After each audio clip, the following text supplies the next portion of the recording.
हमारे दयालु और अनुग्रहकारी परमेश्वर प्रभु यीशु मसीह के सामर्थी नाम में आप सबको जय मसीह की। परमेश्वर हम सबको आशीष दे। आज का वचन, तू खून ना करना, तू व्यभिचार ना करना, तू चोरी ना करना, तू किसी के विरुद्ध झूठी साक्षी ना देना, तू किसी के घर का लालच ना करना, न तो किसी स्त्री का लालच करना और न किसी के दास दासी का, ना किसी के बैल गधे का, न किसी की किसी वस्तु का लालच करना। परमेश्वर के वचन के पढ़े सुने जाने पर हम सबको आशीष मिले। मेरे प्रियो, परमेश्वर का वचन निर्गमन की पुस्तक उसका 20 अध्याय 13 वचन से 17 वचन तक परमेश्वर हमें आज्ञा देता है, कहता है तू खून ना करना, तू व्यभिचार ना करना। खून ना करना का मतलब क्या है मेरे प्रियो? हमने किसी का भी खून नहीं बहाना है, किसी को भी मौत नहीं देनी है, किसी के लिए भी मौत की दुआ नहीं करनी है, किसी को भी अपने हाथों से मारना नहीं है।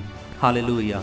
कभी भी हमारी वजह से किसी का मर्डर नहीं होना चाहिए, ना ही ऐसी कोई जलन अपने अंदर रखनी है कि आप किसी को बद्दुआ दो। किसी को भी ऐसी दुआ नहीं देनी है कि वो मर जाए। हालेलुया। और 14 वचन में कहता है तू व्यभिचार ना करना। मेरे प्रियो, दुनिया का सबसे बड़ा पाप जो है परमेश्वर की नज़रों में और दुनिया की नज़रों में भी, वो है व्यभिचार। व्यभिचार का मतलब क्या होता है कि आप अपनी आंखों से पाप करते हो। आप किसी की औरत की तरफ या किसी के आदमी की तरफ आप है ना आप गंदी नज़रों से जब देखते हो और आप अपने मन में ही पाप कर लेते हो मेरे प्रियो।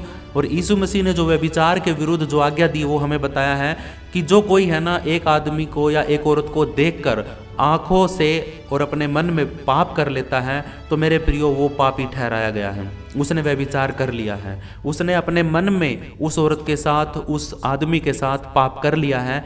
इसलिए परमेश्वर बिल्कुल मना करता है कि तू कभी भी किसी के साथ अपनी आंखों से व्यभिचार या पाप मत करना। उसके बाद कहता है 15 वचन में तू चोरी ना करना। मेरे प्रियो, चोरी कोई ज़रूरी नहीं है कि आपकी पैसे की, धन की या फिर किसी के सामान की चोरी करोगे। आप चोरी है ना हर तरीके की कर सकते हो। चोरी में सारी चीज़ें आ जाती। आप किसी को झूठ बोलते हो तो वो भी एक चोरी करना हो गया, क्योंकि आपने सच को छुपाया है। मेरे प्रियो, किसी भी प्रकार की चोरी नहीं करनी है। कोई भी बात हमने अपने मन में नहीं रखनी है और ना ही किसी की कोई बात को छुपाना है। हालेलुया। हमने सत्य के मार्ग पर चलना है। परमेश्वर ने हमने सारी आज्ञाएं इसीलिए दी है कि हम परमेश्वर की सच्चाई को समझें, हम उसकी गहराई को समझें। 16 वचन में कहता है तू किसी के विरुद्ध झूठी साक्षी ना देना। परमेश्वर का वचन कहता है कि तू किसी के विरुद्ध झूठी गवाही ना देना। मेरे प्रियो, आज के समय में ऐसा समय आ गया है कि लोग हैं ना झूठी गवाही देने लग गए हैं, झूठी बातें बोलने लग गए हैं कि हाँ उसने ये किया है। कोर्ट में खड़े होकर किसी भी धार्मिक किताब के ऊपर हाथ रख के बोल देते हैं कि हाँ इसने ये किया है, मैंने ये नहीं किया है। हालेलुया। परमेश्वर कहता है कि तू कभी भी किसी की झूठी गवाही ना देना। 17 वचन में कहता परमेश्वर तू किसी के घर का लालच न करना। किसी के घर का लालच का मतलब क्या होता है मेरे प्रियो? कि हम किसी के घर को देखकर कि भाई हाँ उसके घर में सारी चीज़ें अच्छी हैं, उसके घर बहुत बड़ा है, उसके घर में ये है वो है, कई बार हम देख लेते हैं और हम अपनी आंखों से लालच कर बैठते हैं और कोशिश करते हैं कि हमें भी हमारा भी घर ऐसा ही हो। परमेश्वर कहता है ना तो तू किसी के घर का लालच करना, किसी की भी औरत का, किसी की भी स्त्री का तुमने लालच नहीं करना है कि उसकी स्त्री सुंदर है, उसकी पत्नी सुंदर है। ऐसा कोई भी लालच है ना आपके मन में नहीं आना चाहिए। और न किसी के दास दासी का। कई बार हमारे मन में आता है कि हाँ उसके घर में तो बहुत सारे नौकर हैं, चाकर हैं, हमारे घर में भी होने चाहिए। और कई बार हम परमेश्वर मना करता है, कहता है कि ना तो किसी के बैल का, ना किसी के गधे का, न किसी की किसी भी वस्तु का लालच करना। परमेश्वर कहता है कि तूने लालच नहीं करना। मेन बात यही है मेरे प्रियो कि परमेश्वर कहता है कि तू लालच मत करना। आजकल ज़्यादातर पाप है ना लालच की वजह से होते हैं। लोग लालच करते हैं, उनके मन में लालच आता है, वो किसी की कैसी भी चीज़ को देखते हैं, किसी वस्तु को देखते हैं कि इसके पास है और हम लालच करने लग जाते हैं। और उस लालच की वजह से मेरे प्रियो हम लोन लेते हैं, कर्जा लेते हैं और उस चीज़ को पाने के लिए हम कर्ज बंद हो जाते हैं। हमारे ऊपर कर्जा आता है, हम लोन ले लेते हैं और फिर हम चुका नहीं पाते हैं और फिर हम डिफ़ॉल्टर हो जाते हैं। मेरे प्रियो, परमेश्वर का वचन हमें है ना सच्चाई बताता है हर बात की। वो कभी भी हमसे ये नहीं चाहता कि हम झुके किसी की तरफ या फिर हम परेशान हों। इसलिए परमेश्वर कहता है ये जितनी भी आज्ञाएं आज हमने पढ़ी हैं, ये सारी की सारी आज्ञाएं हमें सर उठा के जीने में मदद करती हैं। हालेलुया। आप किसी का खून कर दोगे, आपके पीछे पुलिस फिरेगी, आप सर नहीं उठा पाओगे। आप किसी को गंदी नज़र से देखते हो या फिर किसी के साथ गलत काम कर देते हो तो भी आपको जमाने की नज़र में भी और परमेश्वर की नज़रों में भी और आपका खुद का मन भी आपको खाएगा, आपको पछतावा होगा। तीसरा, जब तुम चोरी कर लेते हो तो पुलिस भी आपके पीछे फिरती है, लोग भी आपके पीछे फिरते हैं, आपका भरोसा हर एक व्यक्ति के ऊपर से हट जाता है। 16 वचन कहता है, तू किसी के विरुद्ध झूठी गवाही ना देना। मेरे प्रिय, जो कोई झूठी गवाही देता है ना तो परमेश्वर उसको बिल्कुल भी माफ़ नहीं करता है, क्योंकि उसके कारण वो किसी की ठोकर का कारण बनता है। झूठी गवाही देने वाला आदमी किसी के भरोसे के लायक नहीं होता है। हालेलुया। वो कभी भी, परमेश्वर भी उसका न्याय नहीं करता है। 17 वचन में कहता है परमेश्वर कि तू किसी के घर का लालच ना करना। किसी का भी घर, चाहे कितना भी बड़ा बंगला हो, गाड़ी हो, कुछ भी हो, लालच मत करना। अगर तुम्हारे पास ताकत है, हिम्मत है और तुम मेहनत करके इतना पैसा कमा सकते हो, इतना काम कर सकते हो मेहनत की कमाई से, तो तुम बेशक से उससे बड़ी कोठी बना लो। न तो किसी की स्त्री का लालच करना है। मेरे प्रियो, अगर आप पढ़ लिख कर अच्छी नौकरी लगते हो, अच्छा काम करते हो, अच्छा बिजनेस करते हो, जमाने में अच्छा अपनी फेस वैल्यू बनाते हो, तो मेरे प्रियो अच्छी स्त्री आपके पास भी आ सकती है और ना किसी के दास दासी का। अगर आप मेहनत करके अच्छा काम करते हो, अच्छे पैसे कमाते हो, तो आपके घर पे भी नौकर चाकर काम कर सकते हैं और ना किसी के बैल गधे का। परमेश्वर कहता है किसी के बैल गधे का भी लालच नहीं करना है। मेरे प्रियो, हमारे पास भी ये चीज़ें हो सकती हैं, लेकिन उसके लिए हमने मेहनत करनी पड़ेगी। हमने मेहनत करनी पड़ेगी, तब जाके हम ये सारी चीज़ें पा सकते हैं। लेकिन लालच करके, गलत तरीके से, चोरी से, ठगी से, धोखे से किसी के भी घर का कोई लालच नहीं करना। और अगर आपको चाहिए है तो मेहनत करके कमा के ले सकते हो। किसी भी वस्तु का लालच मत करना। उसके घर में चाहे कुछ भी हो, गाड़ी का, घर का, खेतों का, ज़मीन का, मेरे प्रियो स्त्री का, बच्चों का, पता नहीं कितनी चीज़ों का हम लालच कर बैठते हैं और उस लालच में हम अपने सारे के सारे जो हमारे पास बचा कुचा है उसको भी गवा बैठते हैं। तो मेरे प्रियो, परमेश्वर हमें समझाता है कि हमें किसी भी चीज़ का लालच नहीं करना है। मेरे प्रियो, परमेश्वर का वचन के पढ़े सुने जाने पर हम सबको आशीष मिले। और मैं एक आशा करता हूँ कि मैंने 4 वीडियो पहले बनाई हैं और उन वीडियो में मैंने 4 आज्ञाओं के बारे में बताया है आप सबको। और आपने अगर वो वीडियो नहीं देखी तो आप चैनल पे जाके मेरी उन वीडियोस को देख सकते हो। आपको 4 आज्ञाओं के बारे में और पता चलेगा। और ये बाकी की जितनी भी आज्ञाएं बच गई हैं, ये सारी आज्ञाएं मैंने इस वीडियो के अंदर डाल दी हैं। तो आशा करता हूं कि आपको परमेश्वर की दी हुई 10 की 10 आज्ञाएं समझ में आ चुकी हैं इस वीडियो को देखने के बाद, और आप आज के बाद इन सभी आज्ञाओं पर गौर करेंगे। कभी भी किसी भी आज्ञा को नहीं तोड़ेंगे, क्योंकि परमेश्वर को अगर आपने खुश करना है, अगर अपनी ज़िंदगी में आपको आशीष को देखना है, अगर आप चाहते हो कि हमारे ऊपर से सारे शैतान के बंधन हट जाएं, अगर आप चाहते हो कि हमारे घर में भी आशीष आए, खुशियाँ आए, और आप भी जिस चीज़ का लालच कर रहे हो, किसी के भी कोई भी चीज़ आपको पसंद है, आप लेना चाहते हो, और अगर आप अपने घर में पाना चाहते हो उस चीज़ को, तो मेरे प्रियो, आपको परमेश्वर की इन 10 आज्ञाओं को मानना पड़ेगा। क्योंकि परमेश्वर का वचन कहता है, जो कोई मुझसे प्यार करता है तो वो मेरी आज्ञाओं को भी मानेगा, और जो कोई परमेश्वर से प्यार करता है वो उसकी आज्ञाओं को मानता है, तो परमेश्वर भी उससे प्यार करता है और परमेश्वर भी फिर उसकी आज्ञाओं को मानता है। हालेलुया।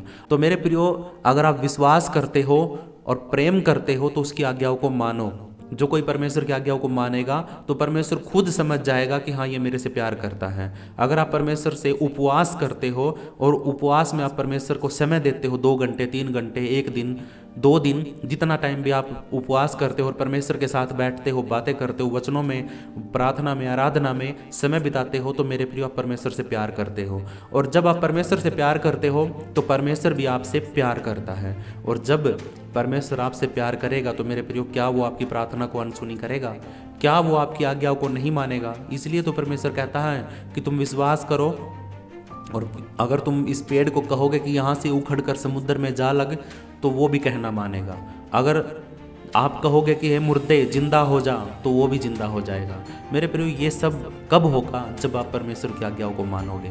आशा करता हूँ मेरे प्रियो कि आपको ये सारी आज्ञाएं समझ में आई हैं। अगर कोई भी आज्ञा आपको समझ में नहीं आई, कोई बात नहीं आई समझ में, तो आप किसी भी वीडियो के कमेंट में लिख सकते हो। मैं सबकी सारी कमेंट पढ़ता हूँ और हर एक कमेंट का मैं जवाब देता हूँ। मेरे प्रियो, परमेश्वर आप सबको आशीष दे। अपने हाथों को उठाइए, हम प्रार्थना करते हैं। उद्धारकर्ता, मुक्तिदाता, सब कुछ आपके हाथों में करते हैं और आज के दिन के लिए हम दुआ करते हैं। परमेश्वर, आज आपने हमें इस योग्य समझा कि हम तेरे वचन से कुछ सीख सके, तेरी बातों से हम समझ सके, जो तूने ज्ञान की बातें, जो तूने आज्ञाएं हमें दी हैं परमेश्वर, हम इन आज्ञाओं को समझ सके और इनको सीख सके। इस योग्य तूने हमें समझा, इसके लिए परमेश्वर आपका तहे दिल से धन्यवाद। और परमेश्वर, मैं आपके इन बच्चों के लिए दुआ करता हूँ पिता परमेश्वर, अपने लिए भी दुआ करता हूँ। हम सब मिलकर परमेश्वर एक मन होकर आपसे दुआ करते हैं। जो कोई भी मेरी आवाज़ को सुन रहा है वो भी अपने मन को एक कर ले मेरे साथ और प्रार्थना में जुड़ जाए, क्योंकि परमेश्वर कहता है कि जो कोई जहाँ पर भी 2 या 3 मिलकर मेरे नाम से इकट्ठा होते हैं, एक मन होकर प्रार्थना करते हैं, तो मैं उनके बीच में होता हूँ। मेरे प्रियो, अगर आप चाहते हो कि हमारे साथ परमेश्वर रहे तो हमें एक मन होकर प्रार्थना करनी है एक दूसरे के लिए। आप मेरे लिए प्रार्थना कर सकते हैं, मैं आपके लिए प्रार्थना करता हूँ। तो मेरे प्रियो, ये हमारा प्यार है और इसी प्यार को परमेश्वर चाहता है। हालेलुया। तो अपने हाथों को उठाओ, परमेश्वर की महिमा के लिए हम परमेश्वर से दुआ करते हैं। हे पिता, प्रभु यीशु मसीह के सामर्थी नाम से, पवित्र आत्मा की सहभागिता से परमेश्वर, हम सब मिलकर आपकी हजूरी में, आपकी उपस्थिति में खड़े हैं और पिता आपसे विनती करते हैं कि आप हमारी बुद्धि को खोल दें, ताकि परमेश्वर हम तेरी बातों को समझ सके, तेरे ज्ञान को, तेरी आज्ञाओं को हम समझ सके और अपनी ज़िंदगी में लागू कर सके। जो भी कमी, घटी, नुकसान हमारे जीवन में है परमेश्वर, वो सारा का सारा तेरी ओर से भर जाए।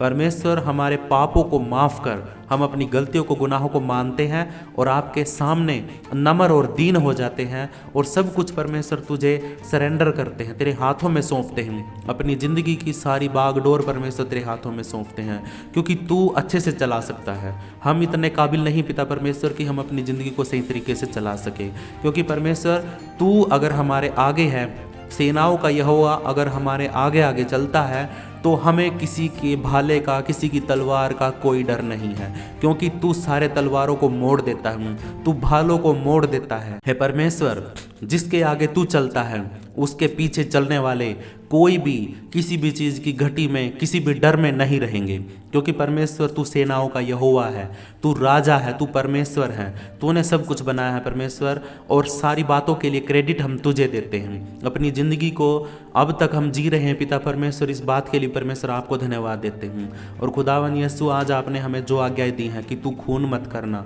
तू व्यभिचार मत करना, तू चोरी मत करना, तू किसी की झूठी गवाही मत देना, और तू किसी के घर का, किसी की स्त्री का, किसी के दास दासी का लालच मत करना, तू किसी के घर की किसी भी चीज़ का कोई भी लालच मत करना। हाँ, परमेश्वर से दुआ करना, परमेश्वर के राज्य की खोज करना, और जब परमेश्वर के राज्य की तुम खोज करोगे तो बाकी चीज़ें सारी तुम्हारे पीछे पीछे आ जाएंगी। मेहनत करना, काम करना, मजदूरी करना और पैसे इकट्ठे करना, और तब जाके जो चीज़ें तुम लेना चाहते हो परमेश्वर सारी चीज़ों में तुम्हारी मदद सहायता करेगा और तुम उन चीज़ों को ले सकते हो। लेकिन मेरे प्रियो, किसी की लालच करके कोई भी कर्ज मत लेना, कोई लोन मत लेना जिसकी वजह से तुम्हें शर्मिंदा होना पड़े। मेरे प्रियो, ज़्यादातर लोग क्या करते हैं, वो अपनी इच्छाओं को पूरा करने के लिए लोन ले लेते हैं, और या तो लोन ले लेते हैं या फिर अपनी ज़रूरतों को पूरा करने के लिए वो कर्जा उठा लेते हैं। वो कर्जा नहीं चुका पाते हैं, वो लोन नहीं भर पाते हैं, तो फिर उनको शर्मिंदा होना पड़ता है। जो चीज़ें उसने इतनी मेहनत करके, इतना कर्जा सर करके ली हैं, वो चीज़ें भी उसके पास नहीं रहती हैं। तो मेरे प्रियो, मैं आपसे विनती करता हूँ कि कोई भी किसी भी चीज़ को पाने के लिए कर्जा या लोन ना ले। मेरे प्रियो, परमेश्वर साफ मना करता है कि तू कभी भी किसी से ना तो ब्याज पे पैसे लेना और ना ही ब्याज पे पैसे देना। मेरे प्रियो, हमने कर्ज के नीचे नहीं रहना है। परमेश्वर, आज मैं विनती करता हूँ, अगर कोई गलती से, किसी कारण से, अगर आज इस वक्त कोई कर्ज के अंदर है और प्रभु यीशु मसीह वो दुआ कर रहा है, अपने पापों के लिए पश्चाताप कर रहा है, तो आज और इसी वक्त परमेश्वर उसके कर्जे को उतारने में तो उसकी मदद और सहायता कर। तेरी उपस्थिति उसके पास होनी चाहिए परमेश्वर। यदि कोई आज भी व्यभिचार में है तो आज यीशु मसीह के नाम से माफ़ी मांग ले, परमेश्वर तुम्हें व्यभिचार से भी छुटकारा दे सकता हूँ। यदि किसी ने कोई मर्डर किया है, कत्ल किया, खून किया है, तो परमेश्वर बड़ा दयालु है। मेरे प्रियो, घुटनों पर आकर प्रार्थना करें, उपवास प्रार्थना करें, हो सके तो परमेश्वर तुम्हें माफ़ कर देगा। और मेरे प्रियो, यदि किसी ने चोरी की है, आज ही उस चीज़ को वापस लौटा दे और परमेश्वर के सामने दीन और नम्र हो जाएं, परमेश्वर शायद आपको माफ़ कर दे।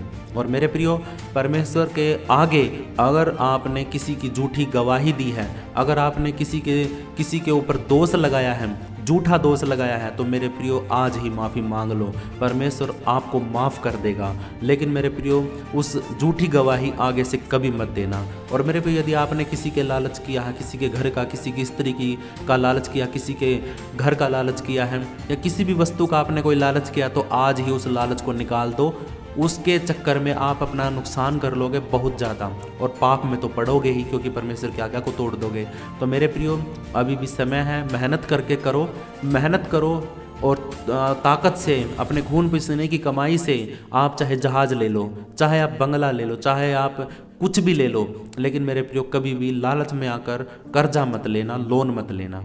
हालेलुया। परमेश्वर आपको आशीष दे। आज हम परमेश्वर की महिमा के लिए दुआ करते हैं। अपने हाथों को उठाओ। हे हमारे पिता, तू जो स्वर्ग में है, तेरा नाम पवित्र माना जाए, तेरा राज्य आए, तेरी इच्छा जैसे स्वर्ग में पूरी होती वैसे धरती पर भी पूरी हो। हमारी दिन भर की रोटी तू आज हमें दे। जैसे हमने अपने अपराधियों को क्षमा किया, वैसे तू भी हमारे अपराधों को क्षमा कर।